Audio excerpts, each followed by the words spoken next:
রাজনৈতিক অনৈক্যের কারণে বাংলাদেশটা গভীর সংকটের দিকে যাচ্ছে এবং এটা হলে কিন্তু জুলাই শহীদদের প্রতি শুধু বিশ্বাসঘাতকতা করা হবে না, গণতন্ত্র উত্তরণের পরিবর্তে বাংলাদেশ কিন্তু বিদেশি শক্তির আমি বলবো স্বার্থ হাসিলের একটা উর্বর স্থান হিসেবে এখানে বিবেচিত হবে।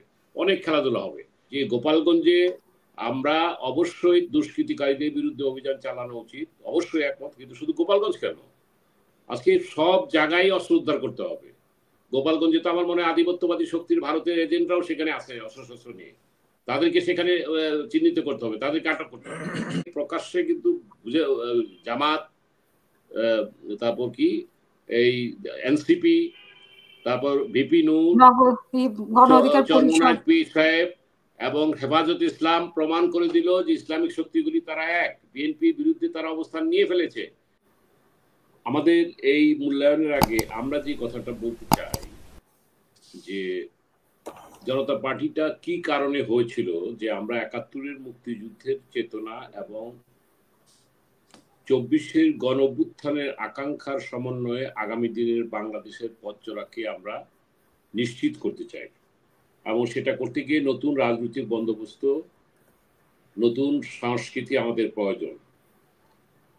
সেই জন্য আজকে যে সংস্কারের কথাটা আসছে, সেই সংস্কারের প্রশ্নে আমি বলবো যে বর্তমান সরকার একটি কাজ করেছে, যে আলোচনার সংস্কৃতি তারা তৈরি করেছিল, কিন্তু আজকে আমরা দেখছি সেই এটার জন্য তাদেরকে আমরা সাধুবাদ জানালেও কিন্তু আজকে সেখানে আমরা দেখছি বিভাজনের রেখা, অনৈক্যের দিকে যাচ্ছে। হ্যাঁ, এটা ঠিক, গণতন্ত্রের সবচেয়ে বড় বিউটি হলো we are agree to disagree, সব ব্যাপারে আমাদের একমত হইতে হবে তা না, আমাদের লক্ষ্যটা ঠিক করতে হবে, কর্মকৌশল হয়তো ভিন্নতা থাকতে পারে।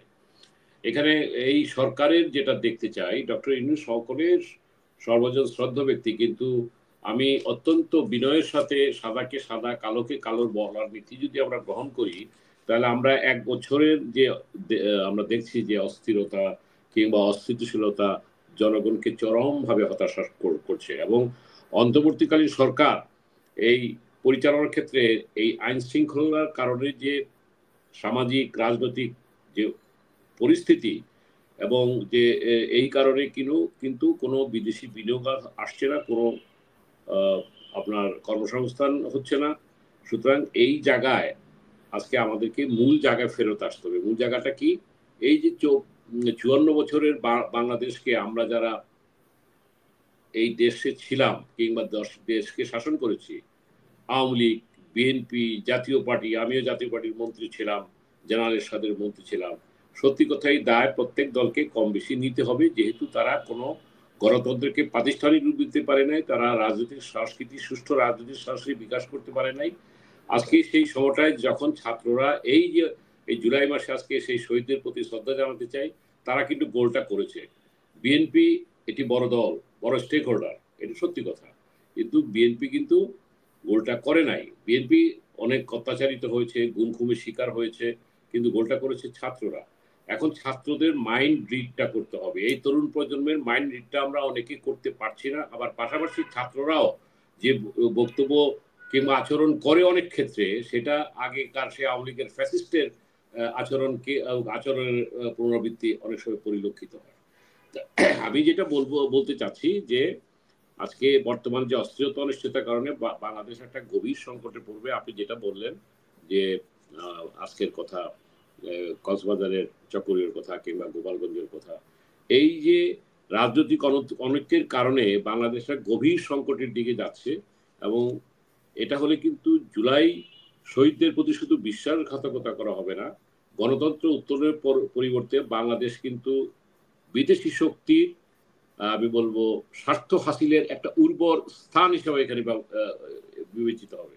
অনেক খেলাধুলা হবে, যেটা আমাদের জন্য, যেমন ধরেন আজকে যে কথাটা বলতে চাই যে আমি ধরেন আওয়ামী লীগকে আমরা তাড়িয়েছি, পতিত স্বৈরাচার, তো সুতরাং এইখানে ছাত্ররা যে কথাটা বলতেছে যে ফ্যাসিস্টদের আসতে দিব না কিংবা মুজিববাদকে ধ্বংস করব। তা আমার কথা হলো কি, যে আমরা যদি অন্তর্ভুক্তিমূলক সমাজ চাই, আমরা যদি গণতন্ত্রকে প্রাতিষ্ঠানিক রূপ দিতে চাই, গণতান্ত্রিক প্রক্রিয়া, গণতন্ত্র, ডেমোক্রেসি যে প্রসেস, ডেমোক্রেসি যে প্রোডাক্ট, ডেমোক্রেসি যে কালচার, এই জিনিসটা ছিল না। এটাকে যদি আমরা প্রতিষ্ঠিত করতে চাই তাহলে সবাই কিন্তু স্পেস দিতে হবে। আমি প্রথম কথা হলো যে ছাত্রদের যেমন অধিকার আছে গোপালগঞ্জে গিয়ে তারা তাদের ওইটা করবে। পাশাপাশি একটা জিনিস বুঝতে হবে, রংপুর এলাকাটা আমরা জানি যে সাবেক রাষ্ট্রপতি হুসেন মোহাম্মদ এরশাদের জায়গা। সেখানে তার একটা এটাকে কি বলে ইমোশন, তার একটা প্রতি দুর্বলতা কাজ করে। বগুড়া কিংবা অন্য সহ ওই এলাকা আমাদের সাবেক রাষ্ট্রপতি জেনারেল জিয়ার একটা অনুভূতি কাজ করে। বরিশালে চরমোনাই পীরের একটা অনুভূতি, সাপোর্টের, সমর্থনের কাজ করে। গোপালগঞ্জ তো সত্যিকার ভাবে যে এই শেখ মুজিবুর রহমানের কিংবা শেখ হাসিনার সেখানে এলাকা। আমি ব্রিগেডিয়ার সাহেবের সাথে আমি দ্বিমত যে গোপালগঞ্জে আমরা অবশ্যই দুষ্কৃতিকারীদের বিরুদ্ধে অভিযান চালানো উচিত, অবশ্যই একমত। কিন্তু শুধু গোপালগঞ্জ কেন, আজকে সব জায়গায় অস্ত্র উদ্ধার করতে হবে। গোপালগঞ্জে তো আমার মনে হয় আধিপত্যবাদী শক্তির ভারতের এজেন্টরাও সেখানে আছে অস্ত্র নিয়ে। তাদেরকে সেখানে চিহ্নিত করতে হবে, তাদেরকে আটক করতে হবে। তো সুতরাং এইখানের আমার মনে হয় যে সেনাবাহিনীকে একটা কার্যকর ভূমিকা দরকার। আমি যদি পয়েন্টে যে কথাটা বলতে চাই, this army is our national army. 1971 সনে মুক্তিযুদ্ধের মধ্য দিয়ে শহীদ রাষ্ট্রপতি জিয়ার সেই আমাদের দেশের স্বাধীনতার পক্ষের ঘোষণা দিয়েছিলেন on behalf of Sheikh Mujibur Rahman. সেই ইতিহাস আমরা জানি। কিন্তু এটা তো সত্যি কথা যে আওয়ামী লীগ আজকে অপ্রাসঙ্গিক হয়ে গেছে। কিন্তু তাই বলে তো আপনি আওয়ামী লীগকে হয়তো সাময়িক কার্যক্রম করতে পারেন, তাদের যারা অন্যায় করেছে, লুট করেছে, খুন করেছে, তাদের বিচার তো প্রকাশ্য হইতে হবে। এই ব্যাপারে জাতীয় ঐক্যমত। কিন্তু এর মানে এই না যে শেখ মুজিবের অনুসারী তাদেরকে রাজনীতি করতে দিবেন না। তাদেরকে তো একটা জায়গায় এই জামাতকে কিন্তু নিষিদ্ধ করা হয়েছিল। আজকে জামাত দেখিয়ে দিছে তাদের সাংগঠনিক মানে কতটুকু সক্ষমতা আছে। অর্থাৎ বাংলাদেশের হলো কি, কাউকে যখনই আপনি সাপ্রেসড করবেন, ডিপ্রেসড করবেন, এদের একটা সহানুভূতি কিন্তু কাজ করে। আমি যেটা বলতে চাই, এই আওয়ামী লীগের ফ্যাসিস্টদেরকে, লুটেরাদেরকে, খুনিদেরকে বিচারে দৃশ্যমান আনতে হবে। তারপর কেউ যদি সেটা তাদেরকে রাজনীতিটা এমন ভাবে করতে হবে আমাদের, যাতে তারা ভবিষ্যতে জনগণই সিদ্ধান্ত নেবে এবং তারা ভবিষ্যতে রাজনীতি যাতে ভোটের রাজনীতি যদি হয় তাহলে তারা যাতে সেইভাবে কোনো আবার মাথাচাড়া না দিতে পারে, আমাদেরকে সেই প্রক্রিয়াটা করতে হবে। আজকে আমি আবার একটা কথা বলতে চাই যে আমরা এই যে আপনি যেটা বললেন যে আজকে যে কথা চকরিয়া যেটা হয়েছে, সেটা আমার মনে হয় যে প্রথম কথা আমি বলে গেছি যে তাদের মাইন্ডটাকে যেমন রিড করতে হবে, তাদেরকে চিলড্রেন বলে তাদেরকে অবজ্ঞা করা যেমন আমার মনে হয় শোভন হবে না। আবার পাশাপাশি তারাও যে সালাউদ্দিনকে যেভাবে আক্রমণাত্মক বক্তব্য দেয় এর থেকে বিরত থাকতে হবে। সুতরাং আমরা মনে হয় যে আজকে দেখেন না কি হলো, আজকে প্রকাশ্যে কিন্তু জামাত, তারপর কি এই এনসিপি, তারপর ভিপি নূর, চরমোনাই পীর সাহেব এবং হেফাজত ইসলাম প্রমাণ করে দিল যে ইসলামিক শক্তিগুলি তারা এক। বিএনপির বিরুদ্ধে তারা অবস্থান নিয়ে ফেলেছে।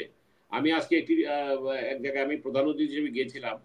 আমরা কিন্তু দেখেন বাংলাদেশটা কিন্তু আমরা কিন্তু জাতীয়, আমরা বলেছি যে আমরা জাতীয়তাবাদী শক্তির আমরা ঐক্য চাই, এক। 2 নম্বর হচ্ছে আমরা চাই গণতন্ত্রের এখানে বিকাশ হোক। আমরা ইসলামিক মূল্যবোধে বিশ্বাস করি। এদেশে কিন্তু আমরা মানুষ কিন্তু ধর্মভীরু, আমরা কিন্তু ধর্মান্ধ না। মেসেজটা এমন যাওয়া উচিত নয় যে আমরা এটাকে তালেবান স্টাইলে কোন রকম একটা জঙ্গিবাদ প্রতিষ্ঠা করব, নিশ্চয়ই না। এবং আমি বিশ্বাস করতে চাই জামাত ইসলাম সহ চরমোনাই পীর সাহেবরাও নিশ্চয়ই গণতান্ত্রিক রাজনীতিতেই কথা বলতে চান। আমরা তো নিজেরাও যে রাজনীতি করি এটাও তো ইসলামিক মূল্যবোধের রাজনীতি করি। সুতরাং আমরা আমাদের পার্টি থেকে আমরা যেটা বলতে চাই, আমরা একটা লিবারেল ডেমোক্রেটিক পার্টি, আমরা মধ্যপন্থী একটি দল, আমরা গণতান্ত্রিক সংস্কৃতি লালন করতে চাই।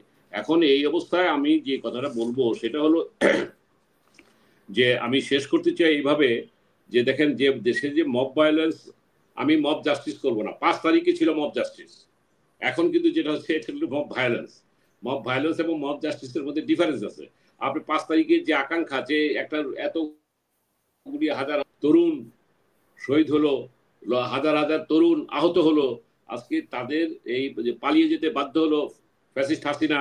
সুতরাং সেদিন মব জাস্টিসের মধ্য দিয়েই কিন্তু ওই গণভবন আক্রমণ হয়েছে, শেখ মুজিবের মূর্তি ভাঙা হয়েছে, এগুলি আমরা মেনে থাকি। তারপরে যেটা হচ্ছে যে মব ভায়োলেন্সের মাধ্যমে চাঁদা থেকে আরম্ভ করে, চাঁদাবাজি থেকে আরম্ভ করে যা কিছু হচ্ছে, এটা জনগণ কিন্তু ভালোভাবে দেখছে না। আমাদের অর্থনীতির অবস্থা খারাপ।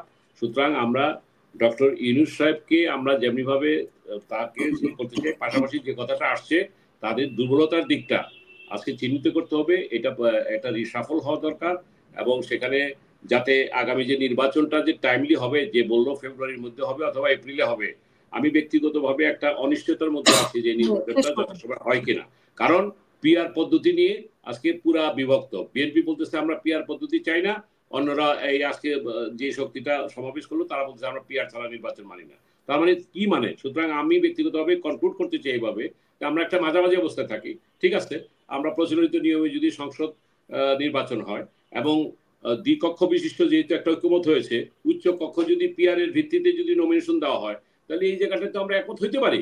কারণ এখানে বিএনপি বলতেছে তারা উচ্চ কক্ষেও পিআর মানে না, নিম্ন কক্ষেও পিআর মানে না, আর ইয়েরা বলতেছে আমরা দুই কক্ষেই পিআর চাই।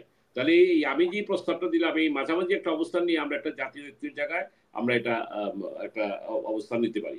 তাই আমি বিশ্বাস করতে চাই যে নিশ্চয়ই আমরা শহীদের এই বর্ষপূর্তিতে আমরা তাদের আত্মত্যাগকে আমরা মূল্যায়ন করব। আমরা ভবিষ্যতে নতুন বাংলাদেশের যে সংস্কৃতি, নতুন বাংলাদেশের যে আকাঙ্ক্ষা, যে কথাটা বলি ৭১-এর মুক্তিযুদ্ধের চেতনা এবং ২৪-এর আকাঙ্ক্ষাকে নিয়ে আমরা আগে যাব, এবং ৭১-এ যে সাম্য, মানবিক মর্যাদা এবং সামাজিক ন্যায় বিচারকে আমরা সুপ্রতিষ্ঠিত করব। এটাই হোক আমাদের আজকে সকলের। এট দ্য এন্ড এখানে আমরা বিভিন্ন পথের লোক থাকতে পারি, আমাদের ডিফারেন্স অফ অপিনিয়ন থাকতে পারে, কিন্তু আমরা যাতে এই দেশটাকে বিদেশি শক্তির কিরণক হিসাবে, আধিপত্যবাদী শক্তির কিরণক হিসাবে আমরা যাতে সুযোগ করে না দেই, এটাই হলো আমার অনুরোধ। সবাইকে ধন্যবাদ।